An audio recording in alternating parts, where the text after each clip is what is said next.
என்கிட்ட எவ்வளோ சிஷியங்கள் இருந்திருக்காங்க, நிறைய இயக்குநர்கள் நினைக்கிறாங்க. அது துருவ நட்சத்திரம் மாதிரி இருக்கிறவன் ஒரே ஒருத்தன் பாய்க்காத. ஏதோ மேடை நாகரிகத்துக்காக வேண்டி அவனுக்கு வாழ்த்து சொல்லுங்கிறது கிடையாது. அடிப்படையில் மிக பாசமுள்ளவன். we got a very few life.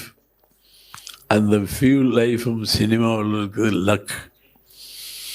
இன்னைக்கு வரைக்கும் எனக்கு இன்னைக்கு காலம் ஆரம்பித்தேன், ஸ்டில் டுடே எந்த விதமான பழுதும் இல்லாமல் தன்னை காத்து இத்தனை ஆண்டு கழித்தும் இன்னும் அந்த ஈரத்தோடு இருக்கான்ல கலைஞன்.